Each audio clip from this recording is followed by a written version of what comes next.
खबर है में खुश आमदीद। मेरे साथ हैं तैयार मलिक साहब, मैं हूं सईद काजी। नाज़रीन, इमरान खान ने फिर कल चकवाल के जलसे में जो रिपोर्टली बताया जा रहा है कि शायद चकवाल की तारीख का सबसे बड़ा जलसा था, जिन लोगों से मेरी बात हुई उसमें वो इस्लामाबाद की कॉल भी दी है, बहुत सी और बातें भी उन्होंने की हैं। यूँ इस तरह लगता है जैसे प्रेशर बढ़ाते नज़र आते हैं। पंजाब के लोग क्या वाकई तब्दीली के लिए तैयार हैं या जरदारी साहब आ रहे हैं? बताया जाता है कि जो 25 लोग पार्लिमानी पार्टी की मीटिंग में PTI के साथ नहीं आए तो उसको वो ये टर्म किया जा रहा है कि शायद वो डिफेक्ट कर गए हैं, पता नहीं, अभी उन्होंने ऐलान तो नहीं किया। बहरहाल किस वजह से नहीं आए इस पर बात करेंगे। मलिक साहब आपसे पूछेंगे। एवन फील्ड रेफरेंस में अब नया सुना है कुछ थोड़ा ढीला ढूली होती नज़र आ रही है और कोई जो सजाएँ क्या ख़त्म करने का सिलसिला है। और सबसे अहम स्टोरी हम करेंगे सस्ती बिजली की राह में सबसे बड़ी रुकावट क्या, और ख़ास तौर पर जो सोलर है वो हम क्यों नहीं बना सकते और नेपरा उसको डिस्करेज क्यों कर रहा है, जिसकी जब वजह पता चलेगी आप तो आप उंगलियां दांतों में दबा लेंगे इस मुल्क के साथ क्या किया और किसने किया। जी मलिक साहब, इस पर आते हैं। इमरान खान ने एक तो जलसे पे कमेंट कर दें, क्योंकि मुझे तो जो मैंने फिर 2-4 बंदों से पूछा है वो तो कहते हैं हम पहुँच ही नहीं सके।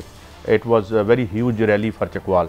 तो दूसरा ये कि उसमें उनका जो एटीट्यूड, बॉडी लैंग्वेज थी, कुछ बातें उन्होंने ऐसी की हैं जिस पे बड़े उंगलियां क्या या कम अज़ कम आँखें खुली हैं।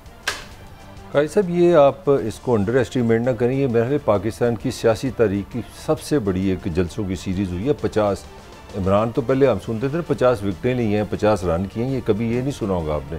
तो 50 जलसे कर लिए आपने 3 महीने में। तो ये आप ये चकवाल के जो रेफरेंस आपने दिए, it is one of the 50th 50 जलसे कर लिए इमरान ने 3 महीने में। तो उसका एक ही पर्पज़ था, वो था प्रेशर बिल्ड करना। और कल मेरा ख्याल इमरान का ये डिसीजन साफ नज़र आ गया कि कहीं ना कहीं इमरान ने ये फैसला कर लिया है कि मैंने हर सूरत जल्द अज जल्द इलेक्शन कराने हैं। उस प्रेशर के बाद दूसरी जो चीज़ खान ने फैसला कर लिया वो है जल्द इलेक्शन। उसमें मैं थोड़ी सी खबर आपको दूंगा, बाकी खबर आपके पास है। कल जो नवाज़ और शहबाज की मीटिंग हुई है, आप हैरान होंगे सुनने, उसमें नवाज़ शरीफ ने कहा किसी सूरत जल्द इलेक्शन नहीं हो सकते।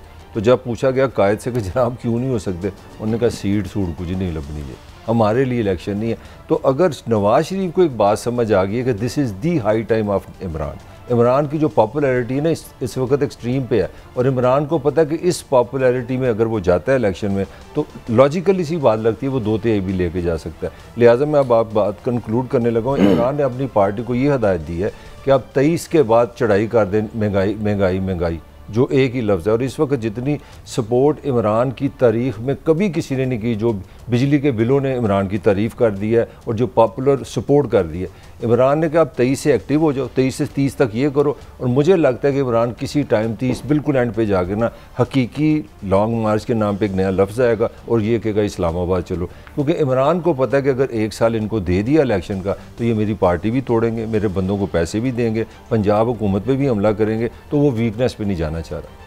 अच्छा, इसमें भी कुछ ज़राए ने खबरें दी हैं। आपने ठीक कहा कि वो एक तो वो ये कह रहे हैं कि इलेक्शन में हमने नहीं जाना, फिर एक्सटेंशन के हवाले से भी वो, बल्कि आप असल खबर तो आपके पास है, ये तो मैंने आपकी मुझे जो ज़राए कह रहे हैं वो ये बता रहे हैं कि जनाब वो कोई किसी किस्म की एक्सटेंशन के लिए तैयार नहीं है और ना ही कोई मांग रहा है उनसे। नहीं, ये पार्टी का फैसला है कि कायद ने जो बातें सुना है शहबाज शरीफ साहब से की हैं। फिर उन्होंने एक और बड़ी अहम चीज़ है, मुस्लिम लीग नून के बाद हल्कों में ये तसर रासख हुआ है कि इस मुसीबत में उनको जरदारी साहब ने डलवाया है। उनकी पार्टी की जो एक राउट होगी एक हवाले से बंद गली में फंस गई, बंद गली में डाल दिया। तो जरदारी साहब ने बड़े प्यार और तरीके से दे के, तो ये भी मैंने सुना है कि नवाज शरीफ साहब ने कहा कि ज़रा उनसे डिस्टेंस करें।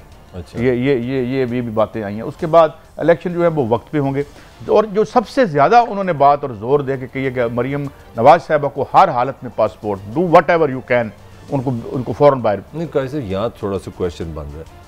आपकी हुकूमत है, आपका छोटा भाई पाकिस्तान का वज़ीर आज़म है, बड़े आइडियल टाइम आपके पास, और मरियम साहबा तो कह रही हैं हम पंजाब में ईंट से ईंट बजा देंगे, इतने इतने बंदे हमारे साथ हैं। तो वह मरियम का तो ये पाकिस्तान फिर उसके लिए तो बड़ी जन्नत है। अगर ये इसलिए दुरुस्त है कि वो कोर्ट में तो गए हुए हैं ना। नहीं, मैं जो आपसे असल आप बड़े सियाने हैं, मेरी बात जान के नहीं सुन रहे। मेरा सवाल है कि क्या कोई खौफ है नवाज के अंदर कि मेरी बेटी किस तरह पाकिस्तान से बाहर निकल जाए? यार अब यहाँ युद्ध पड़ गया है, इंटरनेट तक जो है बंद होने की बातें हो रही हैं। क्या मुझे बताएं, डॉलर है नहीं आपके पास, आपने जो माशी तौर पे किया है, तो इस मौत मंजर में कौन ठहरना पसंद करेगा? एक बात। और जितनी दुश्मनियां बनाई हुई हैं आपने, वो ठीक कह रहे हैं, और मैं समझता हूँ वो ठीक कह रहे हैं, बाप के तौर पे भी ठीक कर रहे हैं और वैसे भी।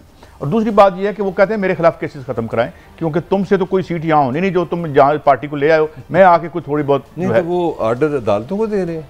नहीं ऑर्डर नहीं दे रहे, वो कह रहे हैं ओके भाई गवर्नमेंट उनकी है कि भाई डू समथिंग और उसको कुछ करें। और दूसरा पंजाब के हवाले से जो मैंने बात सुनी है, वो ये नहीं कह रहे कि यहाँ पे आप नो कॉन्फिडेंस, आगे पहले नो कॉन्फिडेंस करा के देख लिया ना उन्होंने। वो कहते हैं कि अदालतों में कुछ ऐसे करें, कुछ केसेस ऐसे लेके आएँ कि जनाब अदालतों के जरिए ये हुकूमत को हम फारग करें। और एक सबसे अहम बात उन्होंने कहा कि ये जो लॉन्ग मार्च का इमरान खान साहब धमकी दे रहे हैं, इसको छोड़ दें।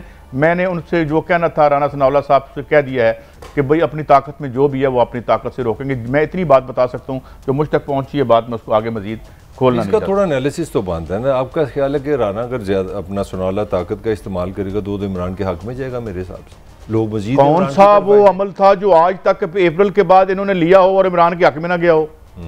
मेरा मतलब है आप मेरे साथ बैठे हुए थे, वी वर फ्लैबरकास्टेड कि ये क्या हुआ, ये कैसी ट्रांसफॉर्मेशन होगी। तो अब मेरा ख्याल है अकल हाथ मार लिया, ये तो कुछ हर्ज नहीं है इसमें मलिक साहब। तो इसलिए मैं ये समझता हूँ कि अब ये जितनी हम स्टोरीज कर रहे हैं, ये जितनी बातें की जाती हैं, हालत ये होगी हमारी इस मैशत की वजह से कि हम हर वो बात जो ये खुद करते हैं वो क्या हुआ। वो जरा राना शमीम साहब का तो सुना है ना, उनका क्या हुआ? वो भी उनसे माफी मांग के तो वो गायब हो गए। बहुत बड़ा तो इसका मतलब है कि हर चीज is flying in your face. जो चीज आप ट्राई करते हैं उल्टी पड़ रही है आपकी, उसका दूसरा नतीजा दे रही है। जलसा देख लें।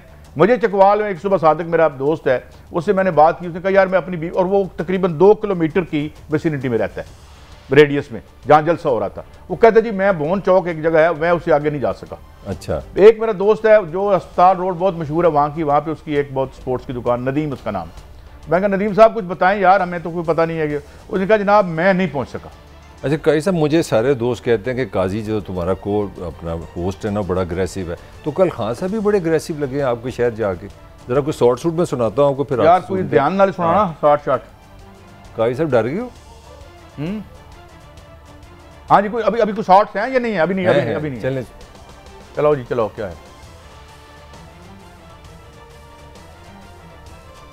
किधर है भाई? शॉर्ट तो आपका लंबा ही हो गया। अच्छा मैं आज अब पाकिस्तानियों को कह रहा हूँ, ये खौफ के बुत को तोड़ दो। ये जो टेलीफोन आता है जी गुमनाम नंबर से धमकियां देने के लिए, वापस धमकियां दो उनको। जो डराता है वापस डराओ उसको। जो मिस्टर एक्स और मिस्टर वाई लोगों को धमकियां देते हैं, वापस धमकियां दो इनको। ये होते कौन है आपको डराने वाले? ये खुफिया नंबरों से डराना धमकाना कि जी हम ये कर देंगे वो कर देंगे। जो करना करो, हम भी करेंगे। मलजब में आप पोडियम इज योर्स। काजी साहब मेरे ख्याल में एक्सट्रीम एग्रेशन है। मुझे लगता है कि इमरान ने कोई वो कहते हैं ना अब लास्ट डिसीजन ले लिया कि अब वो एक्सट्रीम पे रहेगा। ये वो टिपिकली एक फास्ट बॉलर है जिसका दिमाग में कोई सेकंड ओपिनियन नहीं, मिडल विकेट लेनी है आपने। मतलब ये जो टोन है मैं नहीं समझता पाकिस्तान में। सियासत में तो आपको कॉम्प्रोमाइज करने पड़ते हैं, कभी रुकना पड़ता है, कभी चलना पड़ता है, कभी पीछे पसपाई करनी पड़ती है। काजी साहब देखिए हमने काफ़ी चीज़ें देखी हैं पाकिस्तान की हिस्ट्री में, मैं समझता हूँ ये सुपर अग्रेशन है, ये बहुत अग्रेसिव है। मेरी समझ से बाहर है कि मैं इस पर क्या कमेंट करूँ। नहीं मैं इसमें मुझे लगता है कि इस जो कॉन्फिडेंस की जो वजह है, एक तो ज़मीन के हालात हैं। ज़मीन के हालात ये हैं कि जो मैशत का आलम है उन्होंने कर दिया या हो गया या जैसे भी था। मैं तो वैसे इसे तसलसल समझता हूँ। देखिए ये सारा तसलसल था और ये इनकी जो अपनी पॉलिसीज थी वो इनके मुँह पर लग रही हैं। बाकी जो इन्होंने जड़ी नहीं रखी, जो बुनियाद बनाई थी दीवार उससे पर गई है। बुनियाद गलत थी, दीवार भी गलत थी। नहीं ये जो मैं आप मतलब मुझे महसूस हो रहा है, मुझे लग रहा है कि खान कुछ उन्होंने और भी कहा है। मैं आप अपना सवाल याद रखिएगा, सुनाएं जी। मैं आज अपने सब ये जरूर सवाल पूछूंगा कि आपने कम से कम समझ तो जाना था मैं क्या कह रहा हूं। आज सारी कौम मेरे साथ खड़ी है कि इन चोरों को कभी सिलेक्ट नहीं करना चाहिए पाकिस्तान। अच्छा देखें ना ये डिस्कशन में इसके बड़ा मुझे लगता है खान साहब को अब एहसास होना चाहिए he is above it now. The kind of popularity जो उन्होंने गेन कर ली है, इट इज हार्डली। और दूसरी बात ये कि हम बार बार कह चुके हैं, मैं महमूद शाह ब्रिगेडियर महमूद शाह साहब की बात करता हूँ, कोई किसी का जाती है जो है वो नहीं होता। कब हुआ है ये? इस पे मैं 100% इमरान के खिलाफ बात करूँ। देखो बात बड़ी सिंपल है। शहबाज शरीफ जो भी अच्छा, जब वो अपोजिशन का हेड था खान साहब का, तब भी मैं नहीं उसके साथ बैठूंगा। भाई शहबाज शरीफ से आपकी कोई पर्सनल जो एग्रीमेंट है, जो सोच है, इख्तलाफ है, मैं उसको नहीं छेड़ता। मगर जब वो हेड ऑफ अपोजिशन था, आप पाकिस्तान के वज़ीर-ए-आज़म थे, आपका काम था बैठता। अब जो बंदे ने जिसने ये करना है वो आपका आइन, आपका कानून, आपका सिस्टम उसको इजाज़त देता है। ये अब करना है कि प्राइम मिनिस्टर पाकिस्तान का जो मतलब इमरान खान करे, फिर चकवाल में अनाउंसमेंट करनी है। ये मतलब ये तो सिंपली इमरान थोड़ा सा ये एग्रेशन थोड़ा कर दे। तो फिर इमरान खान को चाहिए था कि खुर्रम दस्तगीर से लगवा लेते, नहीं, हु ओपन द डोर।